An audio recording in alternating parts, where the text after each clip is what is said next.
This is Chapter 12, Two Time-Dilated Peaceful Centuries, Part 1, from a story called The Time-Dilated Generations, by Esteban Gallardo.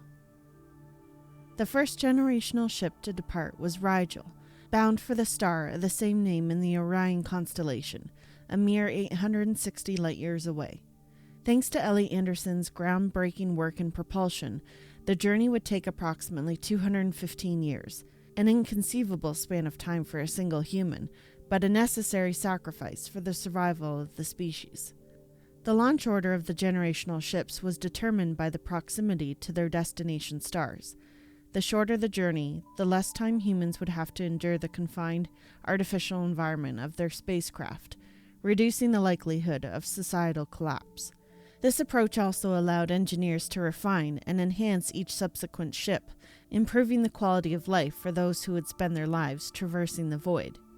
Despite variations in size and advancements in technology, all generational ships shared a fundamental design, an intricate, multi-ring structure built to sustain human civilization for centuries. At the core lay the propulsion system, an improved offloading quantum mass drive, paired with a helium-3 nuclear reactor. This powerful engine, encased within the ship's innermost ring, served as the beating heart of each vessel. The surrounding rings were meticulously designed, each serving a critical function in sustaining life and ensuring long-term viability. First ring, fuel reserves. Wrapped around the engines, this ring stored the fuel required for the entire journey, carefully rationed to last across the centuries. Second ring, resources and terraforming equipment, a repository of all necessary materials, from structural repair components to the tools and machinery essential for planetary colonization. Third ring, engineering and maintenance, the first ring to offer artificial gravity, albeit a mere 10% of Earth's. It housed the critical infrastructure that kept the ship operational. While most systems were automated, occasional human oversight was required to ensure long-term stability. Fourth ring, life support and agriculture. Home to vast hydroponic farms, this ring provided a continuous supply of fresh food and oxygen. Since it was constantly inhabited, engineers optimized its artificial gravity, achieving a stable 50% of Earth's gravity, enough to support long-term human habitation without excessive physical degradation.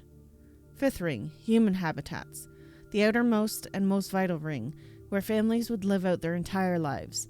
Designed to replicate the conditions of Earth as closely as possible, this section reached an artificial gravity of 90%, reducing the physiological toll of interstellar travel.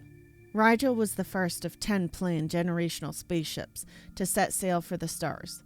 Over the course of 8 decades, successive generational ships were constructed, culminating with Rho Cassiopeia, the final and most advanced of them all. Despite the 80-year gap in technological progress between Rigel and Rho Cassiopeia, most internal systems remained unchanged, proof of the robustness of the original designs. The propulsion system saw only minor refinements, as the danger of exceeding 99% light speed were well understood.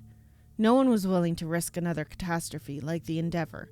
Instead, engineers focused on improving reaction times during emergency course corrections, compensating for the relentless effects of time dilation. Incremental advancements in nuclear energy production allowed for marginally faster power delivery to provide more control, reducing the physical strain on travelers when rapid adjustments became necessary.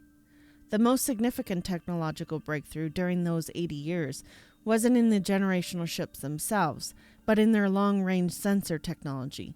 The pioneers of humanity's interstellar expansion were not only the massive generational vessels, but also the autonomous scout ships that traveled far ahead, charting the unknown and detecting dangers before they could threaten the fleets behind them. The dangers of interstellar space were far from trivial. While the void between the stars seemed empty, it was anything but. Rogue planets, drifting unbound from any solar system, lurked in the dark. Primordial black holes, relics from the birth of the universe, were nearly impossible to detect using conventional methods. A collision with either would mean instant annihilation. To solve this, engineers developed a revolutionary gravitational echo detection system, a breakthrough in deep space navigation. Instead of relying solely on traditional electromagnetic scans, This system functioned by emitting controlled gravitational pulses into the void. When these pulses interacted with objects, whether as massive as rogue planets or black holes, or as tiny as marble-sized meteorites, they generated an echo, an invisible ripple in space-time. The scout ships, equipped with highly sensitive quantum sensors, could detect these echoes long before the objects themselves became visible. This technology wasn't available for the first two generational ships, Rigel and Sadr, whose destinations, 860 and 1800 light-years away, respectively, had been meticulously mapped in advance. Years of observational data confirmed that their planned routes contained no known large-scale hazards. However, caution dictated a conservative approach.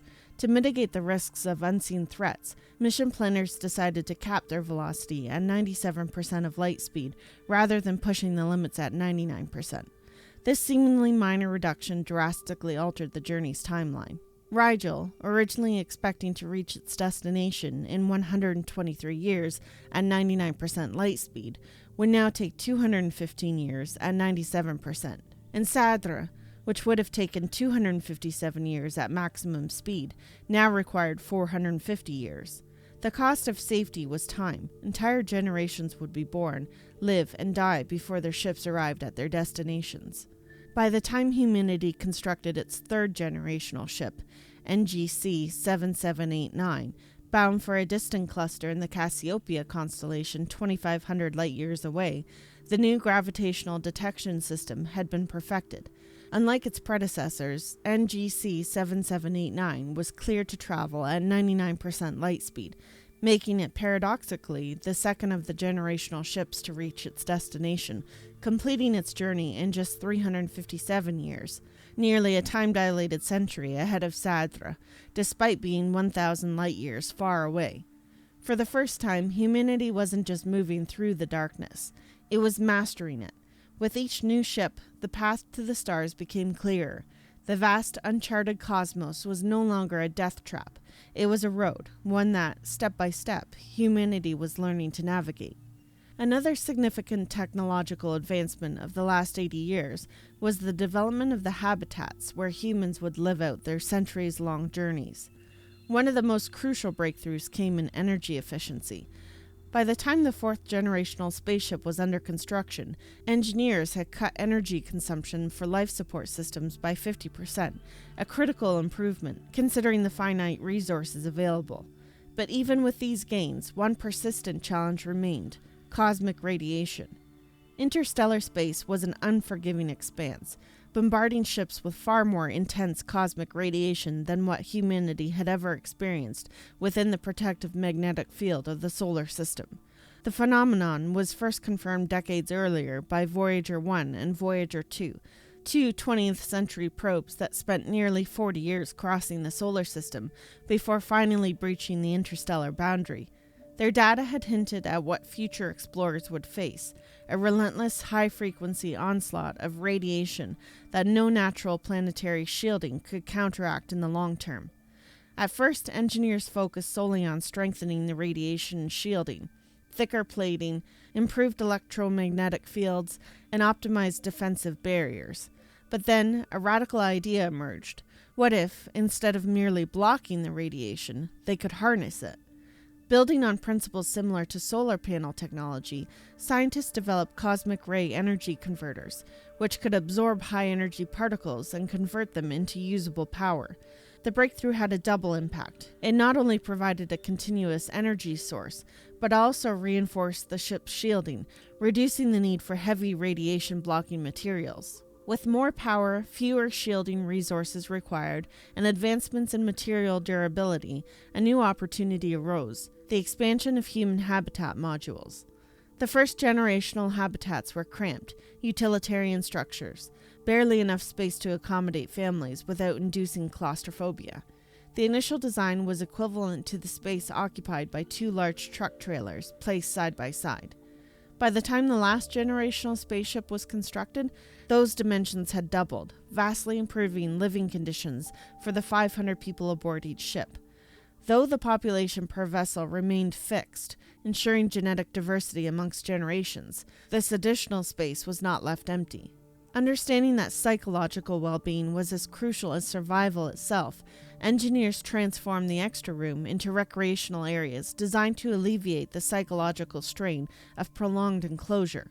Artificial gardens, various types of playgrounds with basketball courts, a small soccer pitch, an arena for football, cricket fields, and even mini-golf courses were created. The competitive nature of humans needed to be nurtured to maintain their mental well-being. The idea of leveraging sports to mitigate the psychological strain of prolonged confinement was a theme that Emma Anderson explored in her final literary work.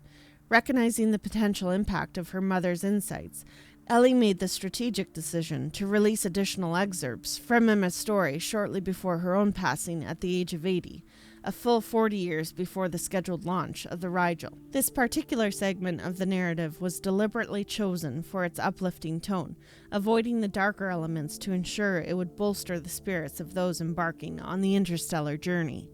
For the most somber and cautionary sections of her mother's story, Ellie implemented a contingency plan. These passages, which delved into the darkest potential scenarios, were programmed for release only if specific, predefined events transpired during the spaceship's centuries-long voyage.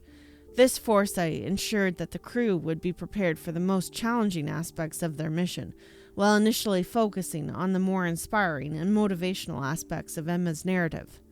Emma Anderson didn't only just advocate for traditional sports. She envisioned something entirely new. A game that could only exist in zero gravity, a sport that was as physically demanding as it was strategically intricate, easy to learn but nearly impossible to master, a competition that, thanks to instant quantum communication, could be played in real time between generational ships traveling at 99% light speed, each bound for different stars, yet moving through time at the same pace. Emma imagined that by the time the generational ships were launched, humans would be able to control humanoid robotic bodies on distant vessels as if they were their own.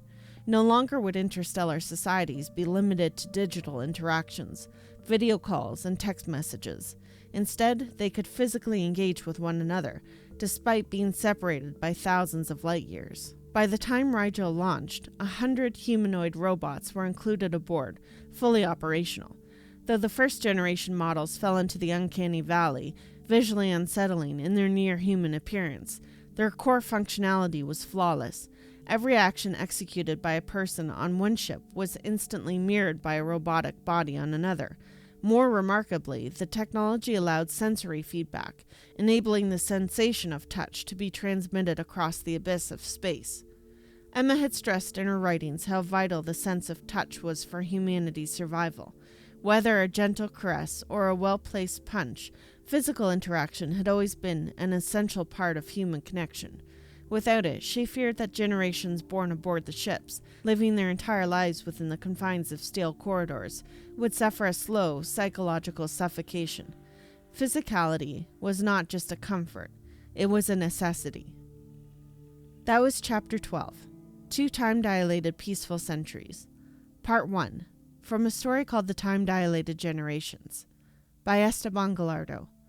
Thank you so much for listening, and we hope to see you again next time.